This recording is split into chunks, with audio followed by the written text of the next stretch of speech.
Bom dia, meus irmãos. Graça e paz da parte de Jesus. Podem tomar assento, por gentileza. Aleluia. Glória a Deus.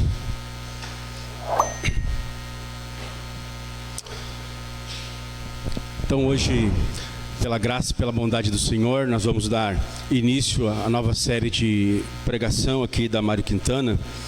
E eu gostaria de, antes de mais nada, pedir a você que abrisse a Bíblia Sagrada na carta de Paulo a Tito.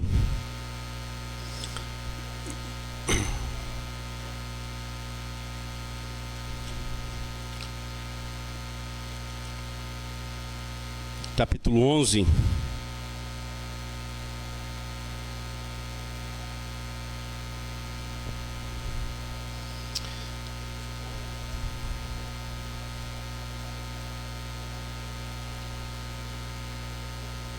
Até o verso 13.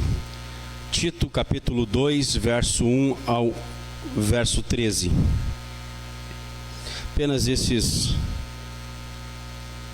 3 versículos. A igreja achou? Diz um sonoro amém. Diz-nos assim a palavra do Senhor. Porque a graça de Deus se manifestou trazendo salvação a todos os homens. Ela nos educa para que, renegadas as impiedades e as paixões mundanas, vivamos neste mundo de forma sensata, justa e piedosa, aguardando a bendita esperança e a manifestação da glória do nosso grande Deus e Salvador, Jesus Cristo. Aguardando a bendita esperança e a manifestação da glória do nosso grande Deus e Salvador, Jesus Cristo.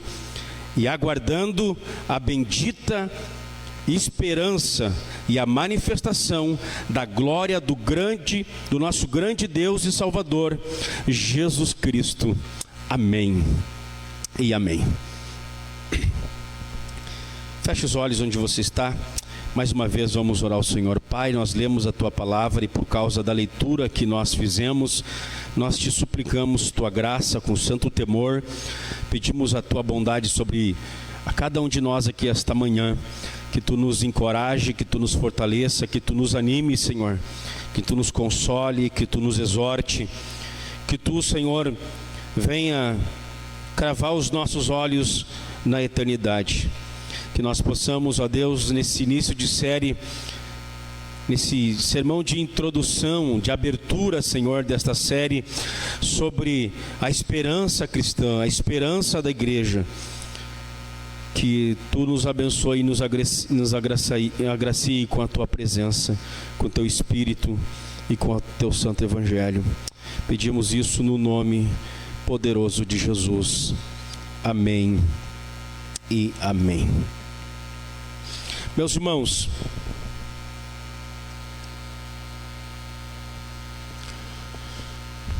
eu vou caminhar no seguinte sentido. Eu vou fazer um panorama geral de tudo que vai ser dito aqui na série, para vocês entenderem qual a proposta do pastorado aqui da igreja acerca da segunda vinda de Cristo, a esperança cristã. Depois eu vou dar apenas um conceito da segunda vinda de Cristo ou da esperança cristã, e depois dar o significado da esperança cristã, e farei 4 aplicações, ok? Vou dar um panorama geral, rapidamente, do que vai ser tratado em toda a série. Vou falar sobre as bases bíblicas da expectativa, da esperança cristã, fundamento teológico. Depois vou explicar rapidamente o que significa a segunda vinda de Cristo, e depois vou fazer 4 aplicações. Esses serão o nosso caminho, ok? Mas antes de nós falarmos sobre esperança, eu gostaria de, apenas a título de introdução, lembrar, de hoje, né?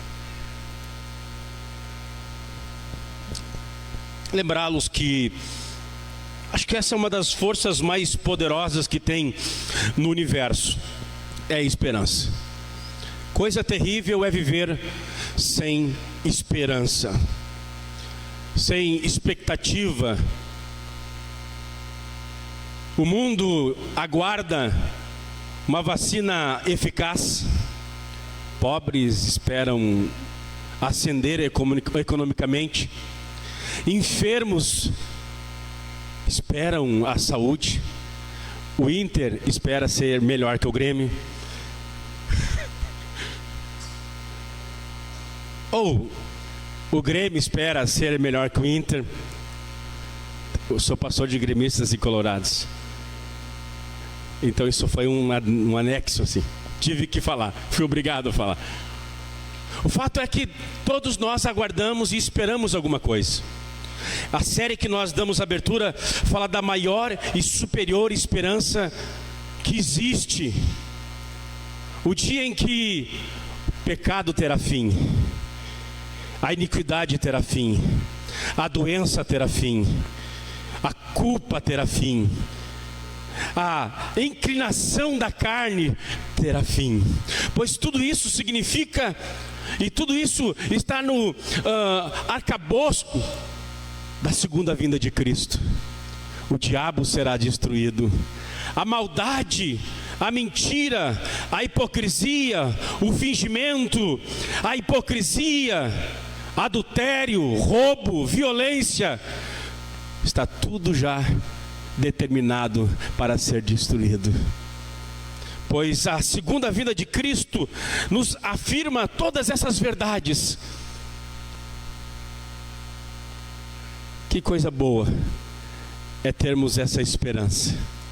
Que coisa boa é termos a consciência que aquilo que o Pai, na cruz de Cristo, através da sua vida, morte, ressurreição e ascensão, inaugurou o reino de Deus.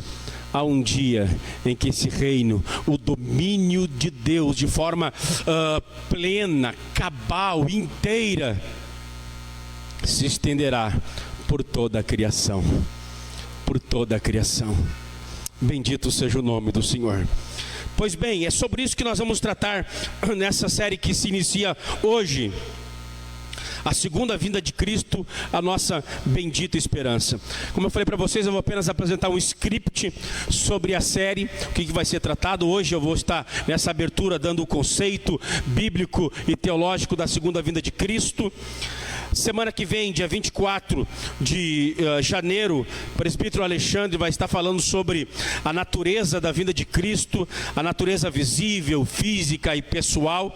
Vai nos estar a luz das Escrituras nos ensinando sobre essa segunda verdade. Dia 31, ainda de janeiro, o presbítero Emanuel vai falar sobre os novos céus e nova terra. Vai falar sobre escatologia no sentido cósmico, de forma geral. Na segunda vinda de Cristo, o que vai acontecer com o cosmos, com o mundo, com o universo.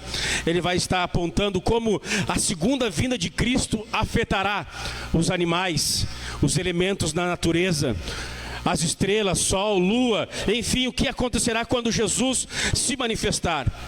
No dia 7 de fevereiro, o irmão Daniel vai estar pregando sobre o juízo final. E juízo que ele vai estar pregando é o juízo de forma genérica. No mundo de injustiça, no mundo de violência, de genocídio, de assassinatos, de estupro, onde muitos acham que não há um dia em que prestaremos contas. O Daniel vai falar sobre a segunda vinda de Cristo e também no sentido de juízo, de forma geral, não de forma detalhada. Vai apenas falar sobre a realidade de um dia em que todos os homens, grandes e pequenos, vão se apresentar diante do Senhor na segunda aparição. Os resultados desse juízo ficarão a cargo dos nossos irmãos Marcelo Herman, que vai estar falando do inferno como resultado do juízo de Deus, a última morada dos perdidos, e também como resultado do juízo, o nosso querido irmão Jean vai estar ministrando sobre os céus, como habitação e recompensa dos filhos de Deus. Quem habitará nos céus? Quem ficará de lado de fora dos céus? Estarão falando os nossos irmãos. E no penúltimo e último sermão eu vou estar ministrando. O primeiro penúltimo eu conversarei com vocês sobre o estado intermediário, o que acontece com as vidas que morrem antes da segunda vinda. Entre a primeira e a segunda vinda, eu estarei falando sobre o estado intermediário chamado morte, o que acontece com os filhos de Deus neste tempo. E por último, dia 7 de março, nós vamos estar encerrando essa série, onde eu vou falar um sermão sobre o reino de Cristo. Deixa eu falar uma coisa para vocês. Tudo que eu vou falar agora, eu falarei um pouco sobre cada um desses tópicos. E cada um dos nossos irmãos também vão falar sobre alguma coisa desses tópicos que ficarão de forma mais específica para outro obreiro pregar. Pois a segunda vinda de Cristo está tudo meio que jungido, meio que unido. E uma coisa traz luz à outra. Ok? Então será isso que nós vamos falar até o dia 7 de março, querendo o Senhor. Amém? Proposta para essa série.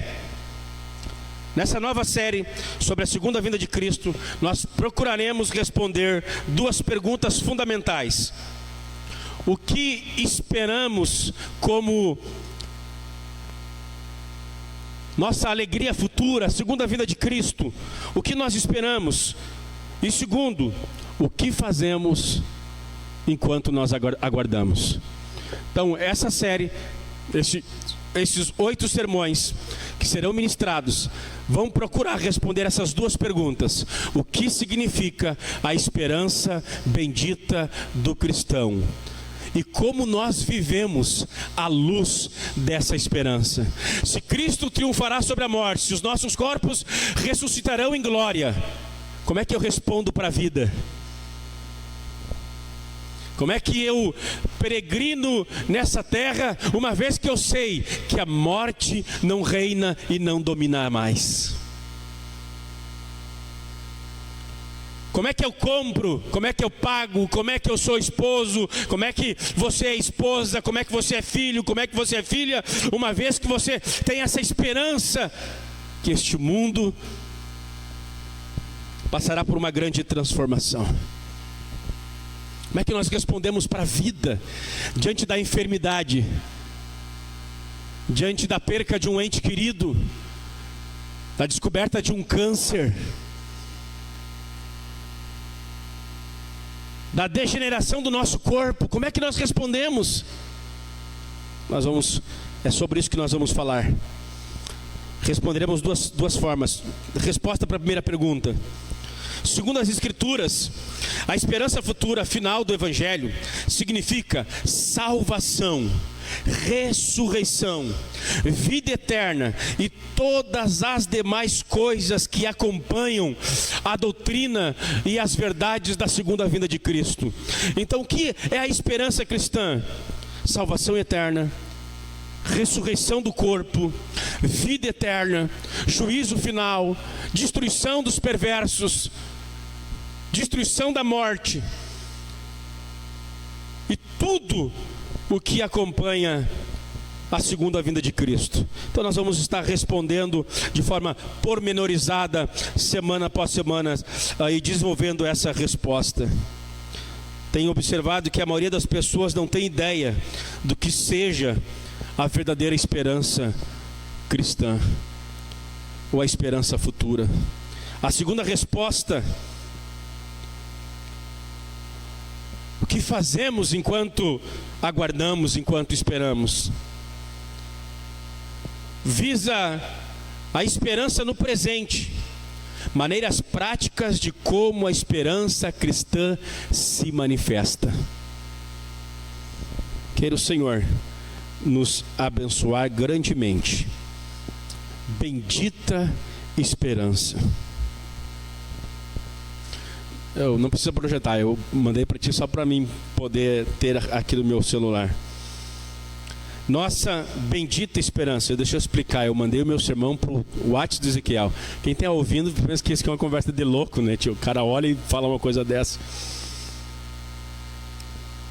Mandei o WhatsApp para ele, mas não era para projetar, era apenas para mim poder me guiar aqui. Nossa bendita esperança. Segunda vinda de Cristo. Eu gostaria, e agora vou pedir que os nossos irmãos nos ajudem aí projetando alguns textos bíblicos. Mas antes de eu dar uma série de fundamentação bíblica, eu gostaria de lembrá-los acerca das 3 virtudes cristãs. Os teólogos chamam das 3 virtudes teologais. E a vida cristã, segundo Agostinho de Hipona, pode ser resumida nesses 3 aspectos: fé, amor e esperança. Toda igreja autêntica, toda igreja cristã bíblica saudável, ela é marcada por fé em Jesus, creem que Jesus é o Senhor e Salvador, creem que Ele é o Filho de Deus, Rei, Príncipe, governante do mundo, que todas as coisas Ele domina, controla, que somente Ele é o Salvador. Crer, fé, amor, ama ao Senhor com todo o coração, toda a alma e com todo o entendimento, e esperança. Agostinho de Hipona diz que essas são as 3 marcas de uma igreja ou de um cristão autêntico. A sua vida é balizada, a sua vida é pautada, a sua vida é centrada nessas 3 virtudes. E é inadmissível alguém que diz que é regenerado, que não apresente em seu coração um coração aberto para confiar, para temer, para amar a Deus e esperar em Deus todas as coisas. É inadmissível que o coração dos filhos de Deus sejam regados pela incredulidade, pela ansiedade, pela dúvida, pelo medo. Uma vez que 1 Coríntios capítulo 13, verso 13, 1 Coríntios capítulo 13, verso 13, Paulo, naquela poesia acerca do amor, ele termina dizendo: agora, pois, permanecem a fé, a esperança e o amor. Esses 3, porém, o maior deles é o amor. Essas são as 3 virtudes, as 3 características indelével, inegociável, que não pode estar de um verdadeiro salvo, de um verdadeiro remido: fé, amor e esperança. E a segunda vinda de Cristo,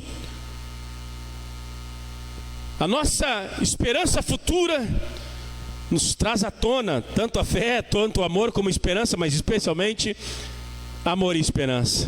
Mais resumidamente hoje, especialmente hoje, esperança. A igreja é a comunidade da esperança. Os filhos de Deus devem ser a agência da esperança.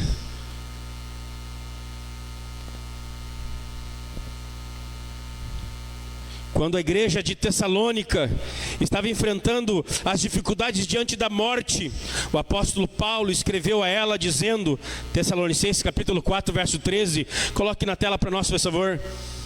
Quando a igreja de Tessalônica, ela estava enfrentando martírio, perseguição, a morte dos seus entes queridos, Paulo escreve a sua carta de 1 Tessalonicenses, 2 Tessalonicenses, por causa disso.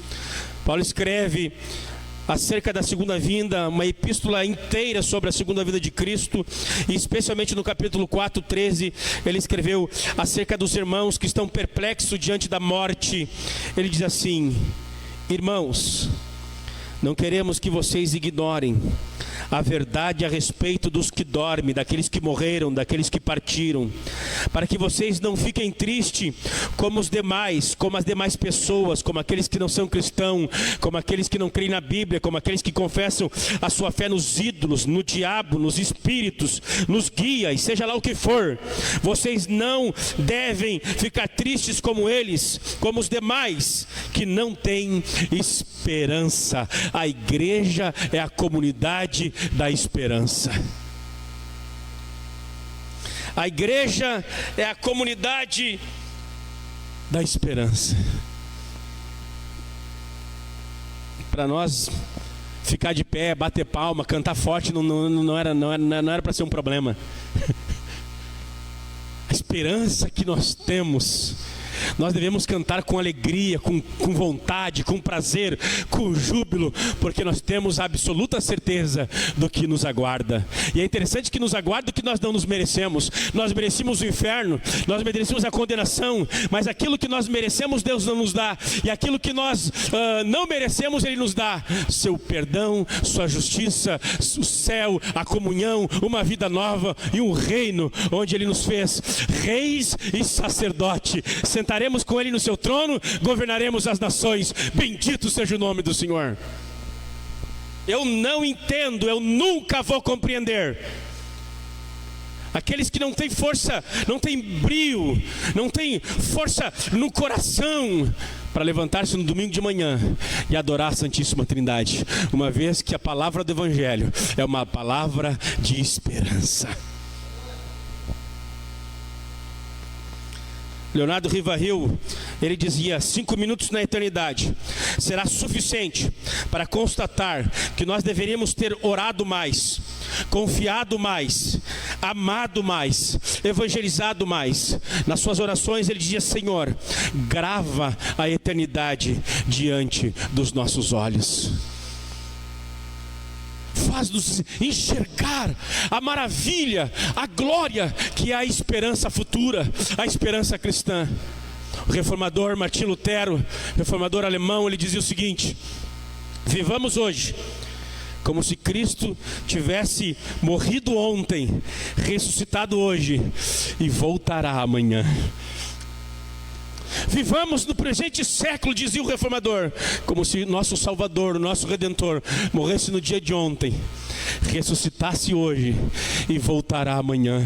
Essa é a esperança e essa é a confiança que deve nortear a nossa mente, o nosso coração, as nossas atitudes. Fomos salvos, como disse Paulo a Tito, para uma bendita esperança. Tito capítulo 2, verso de número 14, verso 13, aguardando a bendita esperança.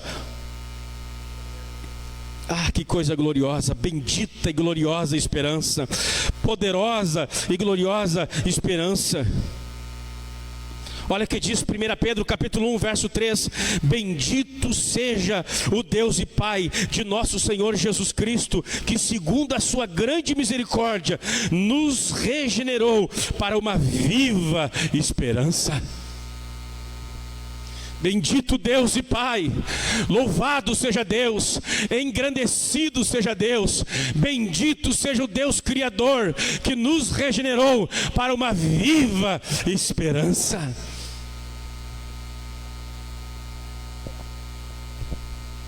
Só por isso, nós já temos razões sobejas, suficientes, para darmos adeus ao mundo e à cidade da destruição e seguirmos rumo ao discipulado, andando com o Senhor Jesus, renunciando às paixões mundanas e este mundo efêmero, por causa dessa bendita e gloriosa esperança. Eu gostaria de, como falei para vocês, dar alguns conceitos e fundamentação bíblica para vocês sobre essa bendita esperança. Vamos ver alguns textos bíblicos, aqueles que são hábeis na Bíblia, vamos estar ajudando, pedir que o irmão lá do projetor, Ezequiel, ajude a igreja a estar se achando nos versículos que eu vou estar lendo com vocês. Acerca dessa bendita esperança, disse Jesus em Mateus 24, 44. Mateus 24, 44. Jesus fala dessa bendita esperança nos seguintes termos: por isso, estejam também vocês preparados, porque o Filho do Homem virá, a hora em que vocês menos esperam. Jesus fala dessa bendita esperança como a vinda do Filho do Homem, essa vinda que será repentina. João capítulo 14, verso 3, o evangelista trata dessa bendita esperança da seguinte maneira: Jesus diz: e quando eu for e preparar o lugar, voltarei e os receberei para mim mesmo, para que onde eu estou, vocês estejam também. Jesus trata dessa bendita esperança como a volta dele para receber os seus filhos, para que seja um momento de comunhão ininterrupta, pois o prazer de Jesus é que onde ele esteja, seus filhos estejam. Atos capítulo 1, verso 1, outro texto básico, outra fundamentação para essa doutrina da segunda vinda de Cristo, da aparição de Jesus, da nossa esperança em que Ele vai redimir o mundo, triunfar sobre a morte, pecado, culpa e condenação. Atos capítulo 1, verso 11.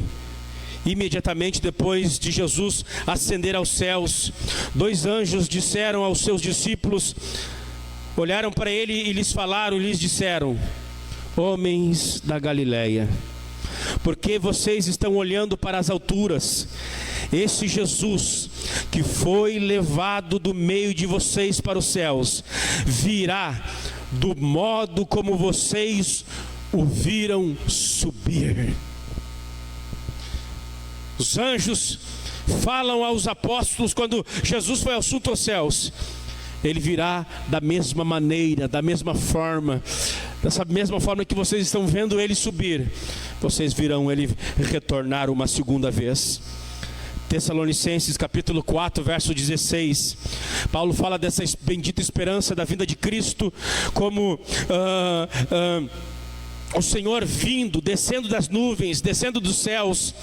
1 Tessalonicenses 4,16, Paulo ensinou: porque o Senhor mesmo, dada a sua palavra de ordem, ouvida a voz do arcanjo e ressoada a trombeta de Deus, descerá dos céus. Descerá dos céus. Paulo, escrevendo aos Tessalonicenses, capítulo 4,16, ele fala dessa bendita esperança como Deus descendo, Deus vindo a nós, como aqui foi falado no culto, na leitura de abertura pelo irmão Jean, a nova Jerusalém que vem descendo do céu, que é a nossa bendita e gloriosa esperança. Nós podemos ver isso na carta aos Hebreus, capítulo de número 9, verso 28. Outro texto básico, outro fundamento bíblico que não deixa dúvida. Embora o diabo negue a segunda vinda, os liberais negam a segunda vinda, cristãos nominais não esperam mais a segunda vinda de Cristo, ímpios debocham e caçoam da esperança dos filhos de Deus, a Bíblia de forma veemente, retundante, categórica afirma: Jesus virá uma outra vez. Hebreus 9:28, o autor dos Hebreus escreveu acerca de Cristo, diz: aparecerá a segunda vez, não para tirar os pecados, mas para salvar aqueles que esperam por Ele, aqueles que estão aguardando a eles, aqueles que estão de forma vigilante, de forma zelosa, vibrante, fervorosa, esperando o seu regresso. Segunda carta de Paulo segunda carta de Pedro, no capítulo 10, ele fala dessa bendita esperança da segunda vinda de Cristo como o dia do Senhor. O dia do Senhor, o dia em que Deus vai se manifestar de forma gloriosa. 2 Pedro 3,10, ele diz: porém, o dia do Senhor virá como um ladrão. Naquele dia, os céus passarão como um grande estrondo, e os elementos se desfarão pelo fogo. Também a terra e as obras que nela existem desaparecerão. Há um dia dessa bendita esperança que é chamado de dia do Senhor, que naquele dia os céus que agora existem, uma grande explosão, deixarão de existir. O apóstolo João, na sua primeira epístola, capítulo 3, verso 2, olha o que ele diz acerca dessa bendita esperança da segunda vinda de Cristo. Ele diz o seguinte: amados, filhinhos, amados. Agora somos filhos de Deus, mas ainda não se manifestou o que haveremos de ser. Sabemos que quando Ele se manifestar, seremos semelhantes a Ele, porque haveremos de vê-lo como Ele é. A Bíblia diz sobre essa esperança que ela é também conhecida como a manifestação do Filho de Deus. Que dia será? Somos filhos de Deus, mas ainda não se manifestou o que haveremos de ser. Mas quando Ele se manifestar, a segunda vinda de Cristo, ela é chamada aqui como a manifestação, a Epifania. Nós estamos na época da Epifania no calendário cristão. Estamos comemorando a aparição do Redentor, a manifestação do Senhor, que celebramos pela sua primeira vinda, que veio no Natal. E a gente está ainda celebrando ainda os domingos do Natal, chamado os domingos da Epifania, da manifestação, mas na expectativa da segunda e gloriosa manifestação do Filho de Deus. Ora, estude mais sobre a tradição cristã, sobre liturgia cristã, pois a nossa esperança domina não apenas um momento do tempo, mas toda a nossa vida é uma vida na expectativa da manifestação do Filho de Deus. A Bíblia diz em 1 Pedro capítulo 1, verso 3: Bendito seja o Deus e Pai de nosso Senhor Jesus Cristo, que segundo a sua grande misericórdia nos regenerou para uma viva esperança mediante a ressurreição de Jesus Cristo dentre os mortos. Paulo, no capítulo 15 de 1 Coríntios, a Escritura vai nos ensinar que Cristo é a primícia dos que dormem. A ressurreição de Cristo é a base, é o fundamento da nossa ressurreição.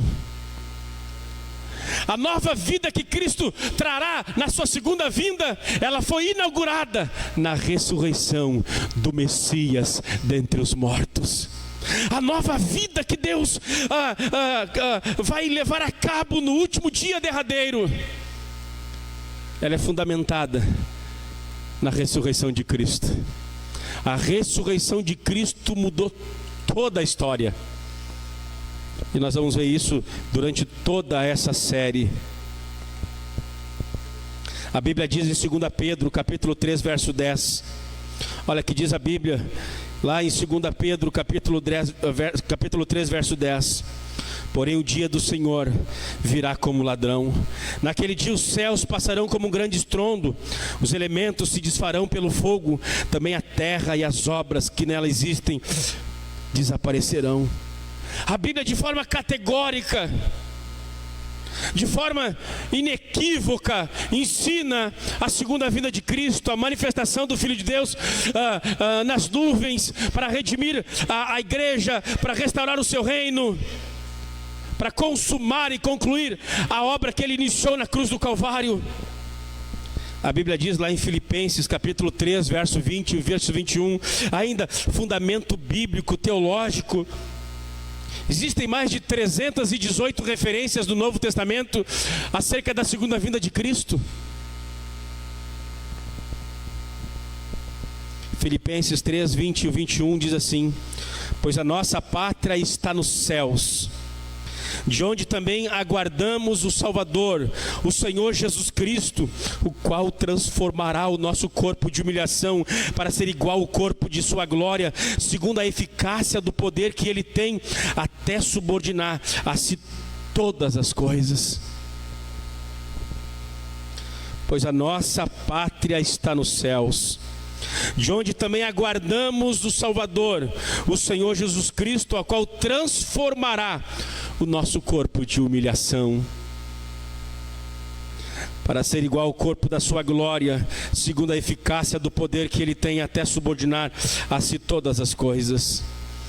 A Bíblia diz nesse texto que eu já li para vocês, e eu vou reler Tito 2, 11 ao 13, porque a graça de Deus se manifestou trazendo salvação a todos os homens. Essa graça nos educa para que nós renegamos as impiedades e as paixões mundanas, vivamos neste mundo de forma sensata, ter bom senso, ter domínio próprio, de forma justa. Nós tratamos o nosso semelhante de forma justa, dando a eles aquilo que nós queremos receber deles também. E de forma piedosa a nossa relação para com Deus.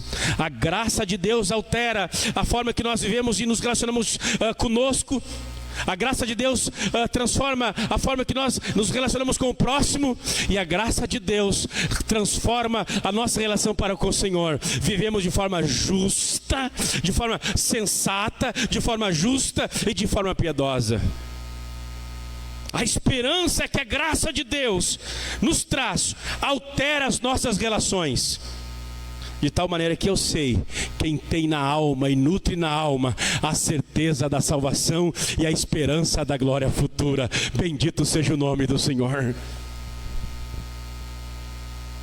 Apocalipse capítulo 1, verso 7.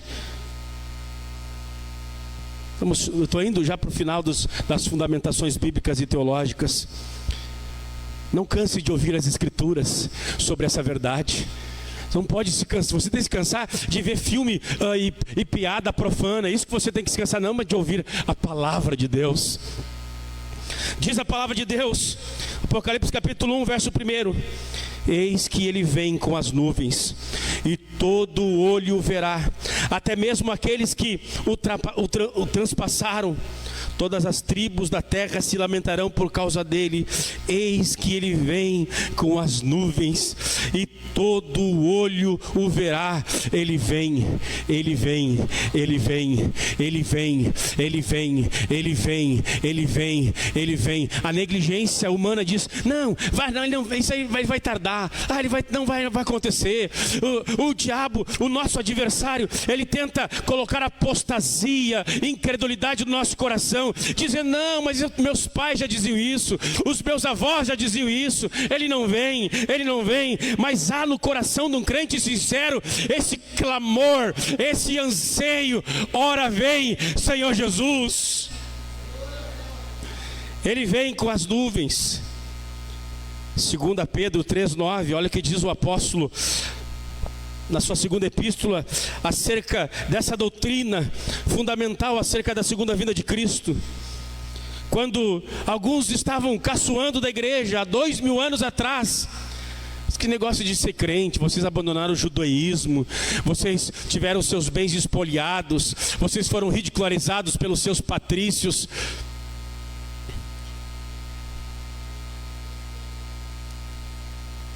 E a igreja começou a ser ridicularizada por causa da sua fé, por causa da sua esperança. Pedro pega a sua pena na unção do Espírito Santo e ele escreve a sua primeira e a segunda epístola. É o que ele diz na segunda epístola, capítulo 3, verso 9, para refutar essas ideias ceticistas, céticos, ateus, incrédulos com relação a essa verdade da segunda vinda de Cristo. Ele diz o seguinte: o Senhor não retarda a sua promessa, ainda que alguns a julguem por demorada. Pelo contrário, Ele é paciente com vocês, não querendo que ninguém pereça, mas que todos cheguem ao arrependimento. O Senhor não está tardando, o Senhor não está demorando. O Senhor Ele é paciente, Ele é longânimo, Ele está esperando que o último filho dEle se arrependa dos seus pecados e faça parte do aprisco. Aleluia. E Ele vem então se manifestar poderosamente, gloriosamente. O Senhor não retarda a sua promessa, ainda que alguns a julguem por demorada. Nesse período já tinha pessoas julgando a segunda vinda de Cristo como algo mito, algo demorado, algo que a gente pode viver de qualquer maneira. Não é para os dias de hoje, vamos viver de qualquer maneira. Salomão diz: não existe nada de novo debaixo dos céus. O que é já foi, e o que será também já foi. Nós vemos esse mesmo espírito, essa mesma atitude em muitos homens da igreja, em muitas famílias da igreja, em muitas pessoas da igreja moderna. Mas o Senhor nos deu uma palavra eterna, e a palavra é: ainda que alguns julguem demorada a segunda vinda, pelo contrário, é a demonstração da paciência de Deus, que está dando tempo para que os pecadores se arrependam e sejam salvos. Pois horrenda coisa será cair na mão de um Deus irado, de um Deus justo, de um Deus santo. Deus é um Deus paciente. E por último texto para fundamentar essa doutrina que deve ficar cravada em nossos corações, deve ser amada pelos filhos de Deus. Apocalipse capítulo 22 e o verso 20. Apocalipse capítulo 22 e o verso 20. Assim está escrito, assim diz a palavra de Deus, assim diz as escrituras sagradas: aquele que dá testemunho destas coisas diz: certamente venho sem demora. Amém. Vem, Senhor Jesus.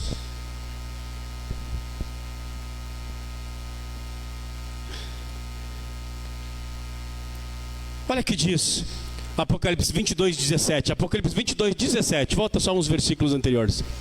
O Espírito e a noiva dizem: vem. Aquele que ouve, diga: vem. E aquele que tem sede, venha. E quem quiser, receba de graça da água da vida. O Espírito e a noiva dizem: vem. O Espírito Santo proclama dia e noite: Jesus, vem. A noiva é a igreja de Cristo, proclama: vem. O diabo diz não, o Espírito diz sim: vem. Jesus voltará, Jesus voltará.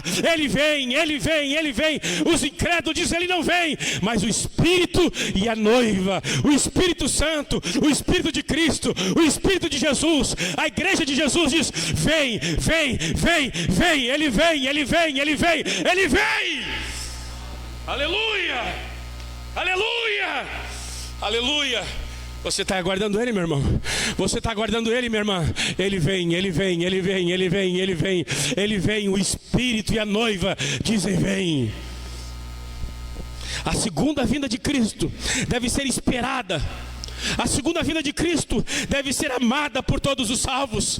A segunda vinda de Cristo deve ser escutada de forma alegre, feliz, satisfatória, contente. Bendito seja o nome do Senhor. Eu fico feliz só em relembrar o título de 96. Eu fico feliz em relembrar um título que eu não era nascido, cara. Grêmio foi campeão do mundo. Eu nem vivi aquilo, cara. Eu já fico feliz. Você fica imaginando as glórias, o prazer, uma comunhão tremenda com o Senhor. Não haverá mais morte, não haverá mais pecado, não haverá mais sofrimento. Hoje é uma luta. Você anda um passo para frente, parece que dá dois para trás. Lutamos contra a carne, contra o pecado, contra a culpa, contra o diabo, contra os demônios, contra os falsos irmãos, contra os falsos crentes. É terrível. Mas a Bíblia diz: ele vem, ele vem, ele vem, e ele vai transformar todas as coisas. Bendito seja o nome do Senhor. Como não se alegrar, como não amar essa pregação, como não amar essa doutrina, como não estar aberto a nossa alma e o nosso coração para essa verdade bíblica. Mais de 22 versículos eu li para vocês aqui. Mais de 22 versículos sobre a segunda vinda de Cristo. Ele vem, ele vem, ele vem, ele vem. A segunda vinda de Cristo deve ser esperada, amada por todos os salvos, ensinada, pregada por toda a igreja, ensinada e anunciada por todos os filhos de Deus. É a notícia das notícias. É a notícia de todas as notícias. Que coisa gloriosa será ao ressoar a última trombeta. Olha que diz 2 Timóteo capítulo 4, verso 8. 2 Timóteo 4,8, estou falando agora, depois de fundamentar dar vários textos bíblicos para fundamentar essa verdade da segunda vinda de Cristo. Eu estou falando sobre essa segunda vinda deve ser esperada, essa segunda vinda deve ser amada por todos os salvos. 2 Timóteo capítulo 4, verso 8.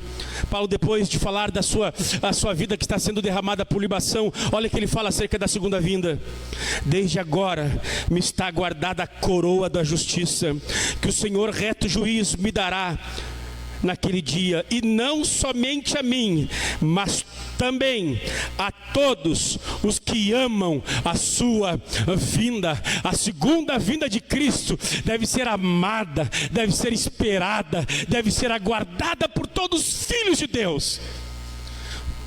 Leonardo Rivail diz assim, e aqui eu vou parafrasear eles: se nós buscássemos a Deus como nós buscamos as coisas espirituais, as coisas materiais, se nós buscarmos a Deus como nós buscamos as coisas materiais, nós seríamos uma bomba nas mãos do Senhor. Mas se nós buscássemos as coisas materiais como nós buscamos ao Senhor, nós seríamos mendigos, pedintes. Parafraseando isso que ele fala sobre o buscar ao Senhor, eu gostaria de transferir isso para o amor, para a segunda vinda. Tem gente aqui que é chocolatra. Nossa, quase morre se não tiver chocolate. Tem gente aqui que diz que foi liberta do futebol. Eu sou livre, agora sou só simpatizante. Sei. Deixa o PG de quarta-feira para estar vendo o Grenal, ou qualquer outro jogo. Horário de culto também, abandona para estar assistindo a final do jogo.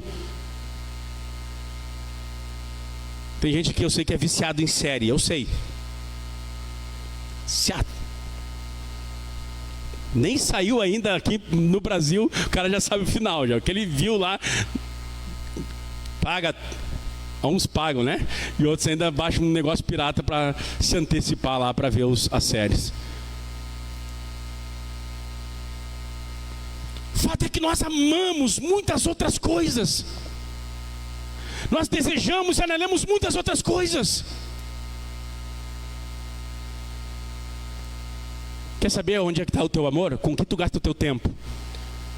Onde é que tu gasta o teu dinheiro? Qual é aquilo que você fica sonhando acordado? É simples para saber se você ainda quer aferir a saúde da esperança do teu coração. É simples. Quanto tempo tu gasta assim pensando, oh, que dia será? Dia feliz, né? Oh, happy day, oh, happy day. Que dia feliz, que dia será? Ou você passa a semana e não pensa na segunda vinda de Cristo, passa um mês e não pensa na segunda vinda de Cristo. Levanta, dorme e não pensa que Jesus poderá vir naquele dia. Fala sobre tudo com teus filhos, mas não fala sobre a segunda vinda de Cristo. A segunda vinda de Cristo, disse Paulo.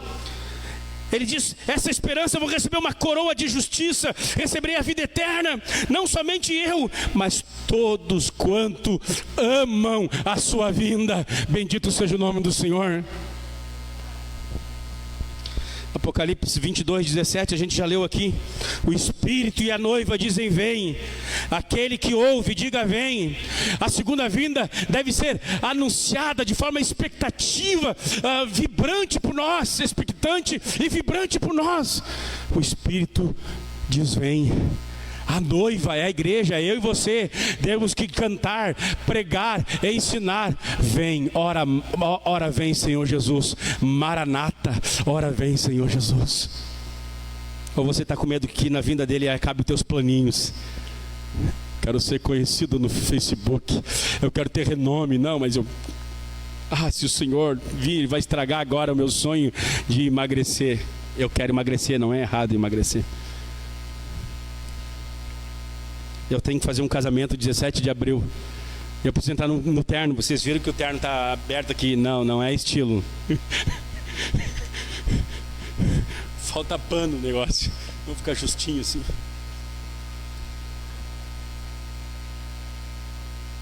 O Espírito e a noiva dizem vem. A igreja tem que clamar. A segunda vinda de Jesus é uma promessa. Deus prometeu, Jesus prometeu que viria uma segunda vez. A segunda vinda de Cristo deve ser aguardada de forma vibrante.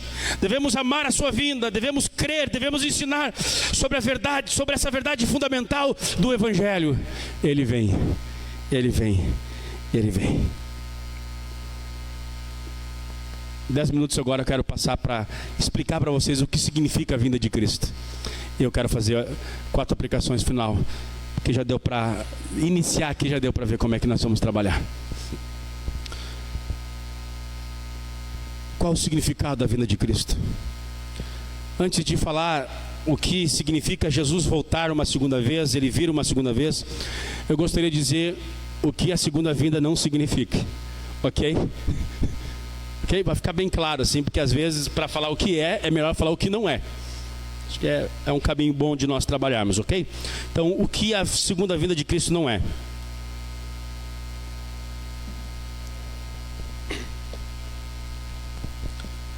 Em primeiro lugar, a segunda vinda de Cristo não é ir para o céu depois da morte. Pessoas, morreu, agora foi para o céu, Jesus está com Jesus, e as pessoas acabam nutrindo isso por causa do ceticismo, por causa de um platonismo, por causa do gnosticismo. As pessoas acreditam que a vida após a morte é a segunda vida de Cristo. Já tem gente já nos púlpitos da igreja falando assim, ou ele vem para nós, ou nós vamos a ele. Não é assim que eles dizem? A segunda vida de Cristo pode ser também, significa que eu estou indo para ele. Paulo escreveu a Timóteo, a Tessalonicenses, porque alguns já estavam dizendo lá no passado que a segunda vinda de Cristo já teria ocorrido. E alguns cristãos, não poucos, acreditam que a vida após a morte é a segunda vinda de Cristo e nós já estamos com ele. Aliás, falar sobre o céu, muitos têm noções extremamente erradas sobre os céus. A maioria das pessoas nutrem ideias de que o céu é algo imaterial, não físico. A maioria das pessoas pensam no céu como no livro Inferno de Dante, né? Os que leram aí Inferno de Dante, o filósofo Dante. Você tem aquela ideia de que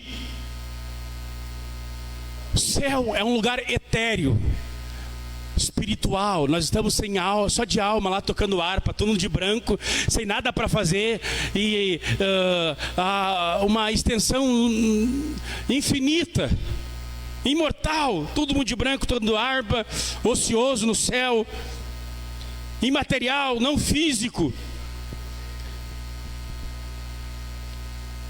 A maioria das pessoas nutrem essa ideia acerca do céu, como o céu é um lugar imaterial, não físico. O céu não é uma vida etérea, sem corpo, com pessoas tocando harpa, sem nada para fazer. Isso é o gnosticismo. O gnosticismo diz que o corpo é ruim, que a matéria é má. Platonismo dizia isso também, que a matéria é ruim, que esse mundo é terrível, que a salvação é a alma se libertar do corpo. Infelizmente tem muitos evangélicos que têm uma visão gnóstica do cristianismo, uma visão platonista dos céus. Na segunda vinda de Cristo não significa que nós seremos levados para um lugar etéreo, não físico, não, meus irmãos. Daqui a pouquinho eu vou falar o que significa os céus, o que significa a segunda vinda de Cristo.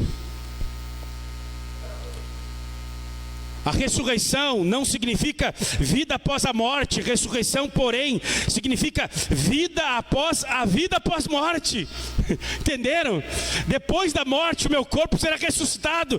Isso significa a ressurreição. É isso que Jesus traz da segunda vinda. O meu corpo será glorificado. Eu ressuscitarei de novo se eu estiver morto.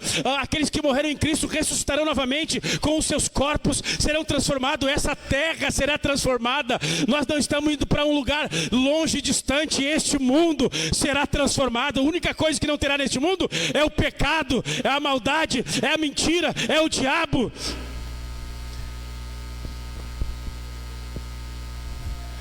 Pode soar na internet heresia, mas eu vou falar isso. O céu é aqui. O céu é aqui. Se ninguém nunca falar isso para ti, você acha que você vai para um lugarzinho espiritual, onde você vai ser junto com os anjos tocando harpa. Não é, meus irmãos. A Nova Jerusalém desce do céu. Jesus está vindo descer e transformar e fazer desse mundo, aleluia, o seu reino sempre eterno, reino que já começou. O céu não é um escapismo, o céu não é uma fuga, onde a gente vive de qualquer maneira, e um dia nós vamos largar daqui. Tem gente que acha que o céu é uma fuga. Esse mundo vai ser destruído, o meu corpo vai ser destruído, então vou comer chocolate, comer sal, comer carne gorda, não vamos juntar o lixo, vamos poluir a face da terra, vamos tirar de forma egoísta todos os minérios da terra, porque a vida, esse mundo será transformado, e as pessoas acham que o céu é um lugar que nós seremos levados, é um escapismo, é uma fuga. Não, meus irmãos, esse mundo já está sendo redimido. Quando Cristo ressuscitou, inaugurou uma nova vida, e essa vida já está em nós. Por causa dessa nova vida que inaugurou em Jesus, nós já estamos fazendo uma nova criação enquanto nós estamos aqui. É por isso que os filhos de Deus, eles produzem artes diferentes. É por isso que os filhos de Deus produzem poesia de forma diferente. É por isso que os filhos de Deus fazem boa música, eles fazem uma boa cultura, boa política, porque tudo que é feito em Deus permanecerá. O reino de Deus já está vindo. Bendito seja o nome do Senhor. O que é a santificação? Você abandonar o pecado, a iniquidade. Eu conversava esses dias, ontem pela manhã, eu acho que foi ontem pela manhã, ou não foi ontem, foi sexta-feira, com o Jean, sobre isso, ali na loja dele. Conversávamos sobre esse poder que em Cristo já foi inaugurado da ressurreição. A santidade de Deus. Lembra, você era um adúltero? Lembra quando você era uma adúltera? Quando você não era uma mulher de um homem só? Quando você não era um homem de uma mulher só? Lembra quando os vícios te escravizavam? A volúpia, a perversão, a imoralidade sexual te escravizava? Daí você ouviu falar de um carpinteiro de Nazaré, Jesus, o Filho de Deus, do poder do Espírito Santo e do poder do Santo Evangelho. Você foi mudado, você começou a ter novas afeições, novos desejos, novas atitudes, novas perspectivas de vida, e você começou a trabalhar diferente. Isso é o reino de Deus vindo à humanidade, novas relações, tudo. E é por isso que, projeta aí para mim, 1 Coríntios capítulo 15, verso 58, 1 Coríntios 15, 58, é por isso que o apóstolo Paulo vai dizer assim, olha, ele está pregando sobre a ressurreição, porque Cristo ressuscitou, há uma nova vida agora, na nova humanidade que ele está inaugurando, e ele diz, é por isso que no Senhor o nosso trabalho não é vão. Olha que diz o texto, portanto, ou seja, depois que ele falou toda a doutrina da ressurreição, portanto, meus amados irmãos, sejamos firmes e inabaláveis, sempre abundantes na obra do Senhor, sabendo que no Senhor o trabalho de vocês não é vão. O trabalho que é feito em Deus não vai perecer, não vai passar, pois aquilo que é feito no amor de Deus, no reino de Deus, quando Jesus voltar, isso continuará para a glória do nome do Senhor Jesus. Uau! A igreja, ela é o posto avançado do reino de Deus. A igreja não é o reino de Deus. A igreja é o posto avançado. Aquilo que está acontecendo entre nós, amor, amizade, nós tínhamos tudo para dar errado. Eu vou conversar com o Bruno. Eu era do grupo do fundão quando eu era cristão. Era lá do fundão, sabe? Na primeira série, segunda série, era fundão. O Bruno é aquele cara mais comedido, é uma cara chato. Eu não vou dar com esse cara aí nunca. O João era o cara que eu acho que ia puxar a cueca, ela sai da cabeça, dá descarga na privada. Um menino dócil. Ô tio, fala todo queridão. Tínhamos tudo para dar errado, mas há uma vida, o poder da ressurreição de Cristo dominou o meu coração, o coração de ambos, e a gente começou agora, mesmo que somos diferentes, penso que somos de cultura, de entendimento, há uma cola, há uma ligação, há um respeito, há um amor, há uma justiça. Eu sou capaz de morrer por você, você é capaz de morrer por mim, pois isso é o poder da nova vida, e isso jamais passará. Eu tinha tudo para dar errado. Vocês conhecem a minha história de vida? Eu tinha tudo para ir para a criminalidade, para a marginalização. Eu tinha tudo. Até que a cruz de Cristo me encontrou e a nova vida já veio entre nós. O céu não será um levantamento para um lugar distante, não. O céu será Deus consumando a obra que Ele iniciou de forma infinita, gloriosa. Bendito seja o nome do Senhor. Que terra será? Que dia será? O credo apostólico que nós vimos: ressuscitou ao terceiro dia, subiu ao céu, está à destra do Pai, virá em glória para julgar vivos e mortos. Ele virá uma segunda vez. O que o Apocalipse prevê, vamos estar em pé, são 9h25. O que o Apocalipse prevê não é o fim do mundo. O que o Apocalipse nos ensina é a restauração de todas as coisas, com novos céus, nova terra, como descreveu Pedro, num quadro de plena perfeição e plena glória, com Cristo governando desde o seu trono, onde os céus e a terra hão de ser a mesma grei. Nossa pátria está no céu.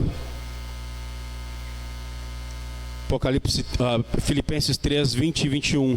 Pois a nossa pátria está nos céus, de onde também aguardamos o nosso Salvador, o Senhor Jesus Cristo, o qual transformará o nosso corpo de humilhação para ser igual ao corpo da sua glória. Eu já li esse texto para vocês no meio da pregação. Mas esse nossa pátria está no céu, em Filipenses 3, 20 e 21, o que significa? Não quer dizer que em seguida à morte nós iremos morar nos céus. Não.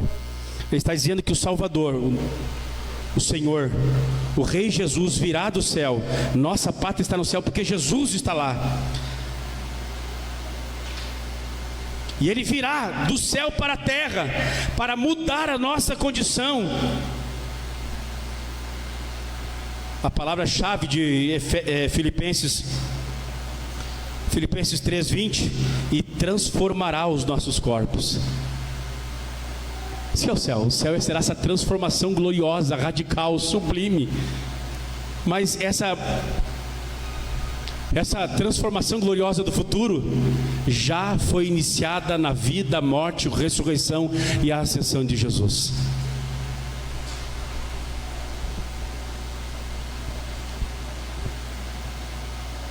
Pois o céu é Jesus. Já cantávamos o Arautos dos Reis, porque Jesus já está aqui. Aqui já se tornou os céus. Paulo diz que a ressurreição de Jesus estabeleceu uma nova ordem mundial em meio à ordem presente. Essa é a ideia de Filipenses capítulo 3. Em Colossenses capítulo 3, do verso 1 diz: portanto, se vocês foram ressuscitados juntamente com Cristo, busquem as coisas do alto onde Cristo vive. Já fomos ressuscitados. Essa nova vida de transformação já inaugurou-se na morte, ressurreição, ascensão de Jesus Cristo. Portanto, para Paulo, a ressurreição, o reino de Deus futuro, ele já foi inaugurado na cruz, na morte e na ressurreição de Cristo. A segunda vinda de Cristo será apenas a consumação gloriosa e final daquilo que Ele já começou no meu, no teu coração, na minha e na tua vida. Você não vai experimentar nada diferente. Você vai experimentar de forma infinitamente mais forte e gloriosa aquilo que você já recebeu hoje aqui em vida. Bendito seja o nome do Senhor. Portanto, Paulo diz que a ressurreição de Jesus estabeleceu uma nova ordem mundial em meio à ordem presente. O futuro de Deus chegou no presente, na pessoa de Jesus Cristo ressuscitado, convocando a todos a se tornarem pessoas do futuro, pessoas em Cristo. Isso significa a salvação. O reino de Jesus não vai começar, ele já começou. Eu vou repetir isso: o reino de Jesus não vai começar, ele já começou. O reino já foi inaugurado, a igreja está no reino. A segunda vinda de Cristo será apenas a consumação daquilo que já foi realizado na vida, morte e ressurreição e a ascensão de Cristo. O reino já foi. Eu botei no grupo da igreja essa semana: em vez de a igreja ficar procurando os sinais da sua segunda vinda, a igreja tem que procurar sinais da sua primeira vinda, pois a segunda vinda será apenas a consumação daquilo que ele já fez. A vida eterna começa aqui, se conclui na eternidade. Vida eterna, segundo as Escrituras, não significa duração de dias, como muita gente acha. Será uma vida extensa, imortal. Não, meus irmãos. Vida eterna é isso, mas é muito mais disso. Vida eterna tem a ver com qualidade de vida. A qualidade da vida de Deus, a vida do Espírito, a vida nova, a nova criação que veio no poder da ressurreição de Cristo Jesus, quando teve a sua vida ressurreta de forma gloriosa. Isso significa a segunda vinda de Cristo. É isso que nós falamos como a esperança cristã e que vai ser anunciada de forma pormenorizada das semanas que virão.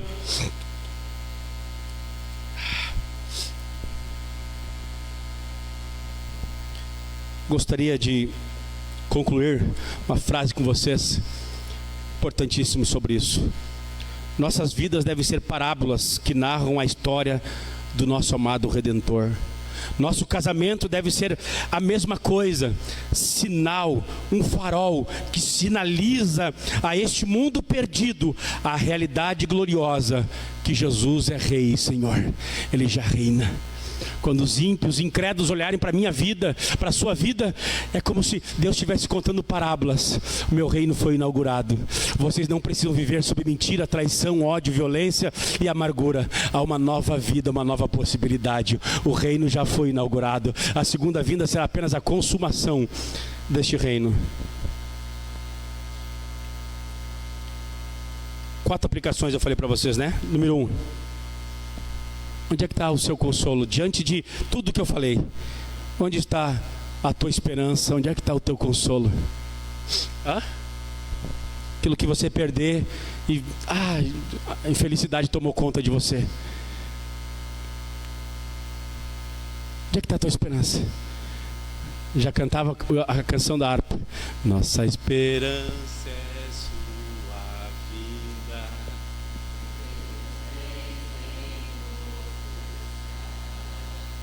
Nós aguardamos.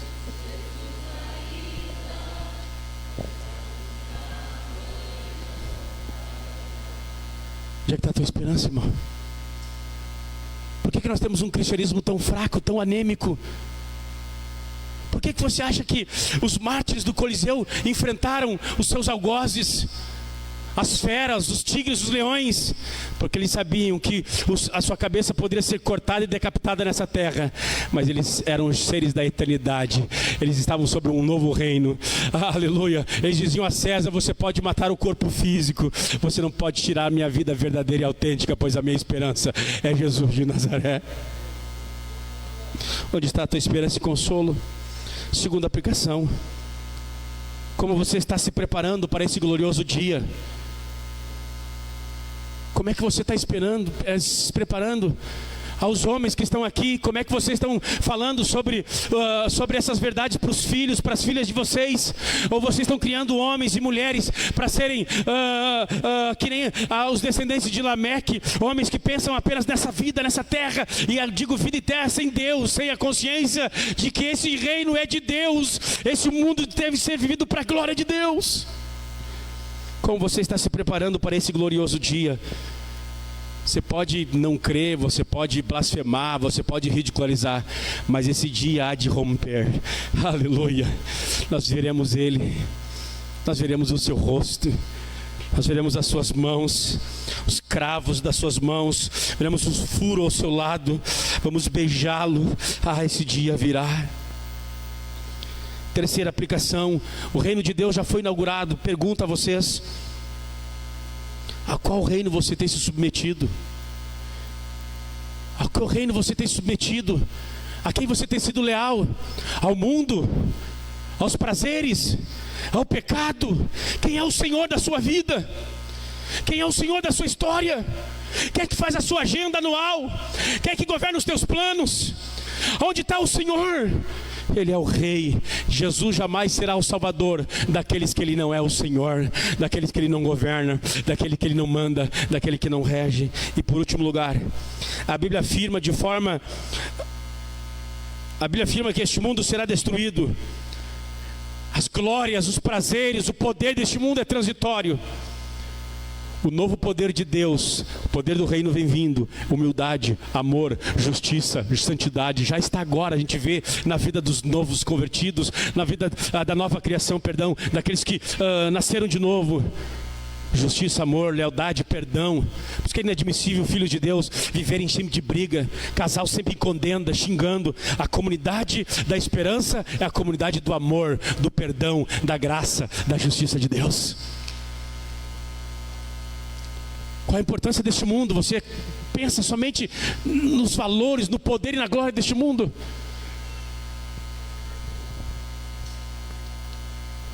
Diante dessas 4 perguntas, quero convidar você a orar no nome do Senhor Jesus. Feche os olhos, vamos orar ao Senhor. Ele vem, Ele vem, Ele vem.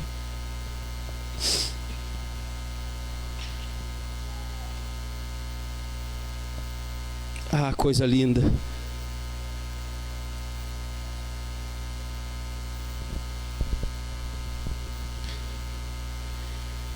Bendito Deus e Pai.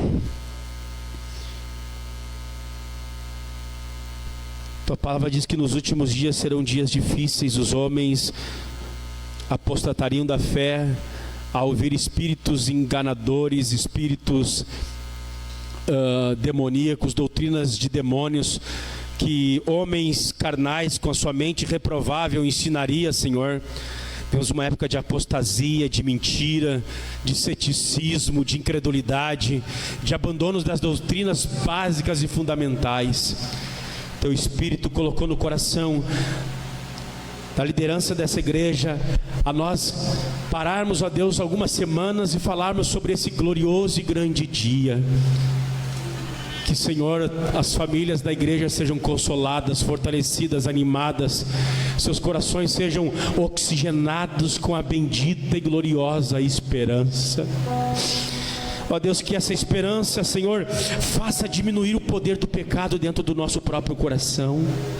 Que a glória da vida vindoura faz-nos ver, Senhor, a ninaria, a pequenez, a futilidade de uma vida de iniquidade, de uma vida de negligência, de uma vida de irresponsabilidade. Bendito Deus, que o Teu Espírito que clama, dizendo: o Senhor vem, o Teu Espírito a cada sermão possa, ó Senhor, bradar nas famílias, ó Senhor, no coração da igreja da Mário Quintana e de todos quantos ouvirem, Senhor, essa série que será ministrada. Ó Deus, a certeza, a garantia, a alegria, a firmeza, a promessa e a esperança da Tua vinda, Senhor. Pedimos, ó Deus, a Tua bênção sobre os Teus filhos, as Tuas filhas, Senhor. Recebam coragem, ó Deus. Existe, Senhor, um mundo maior e melhor do que este. Este mundo é marcado por lágrima, por sofrimento, por dor, por traição, por abandono, por ódio, por amargura, Senhor. Mas há um lugar glorioso. Ah, Senhor, ah Deus, um mundo diferente em que o Senhor vai reger e vai banir o Satanás, a mentira, o pecado, Senhor. E nós desfrutaremos do Senhor e de uns dos outros de forma plena, gloriosa, Senhor. Que Teus filhos sejam fortalecidos esta manhã, que Tuas filhas sejam fortalecidas nesta manhã nessa esperança, Senhor. Este mundo, Senhor, pode estar momentaneamente, ó Deus, torto, momentaneamente confuso, Senhor, mas Tu tem algo, Senhor, como Tu sempre teve, Senhor. Tu tem um projeto, Senhor, que este mundo volte a ser um jardim do Éden, sem pecado, sem desobediência, sem rebelião, Senhor. Ó Deus, nos ajude a viver de forma esperançosa, enquanto aguardamos, ó Senhor, a Tua bendita esperança. Bendito Deus e Pai, muito obrigado, Senhor, no nome precioso de Jesus. Amém.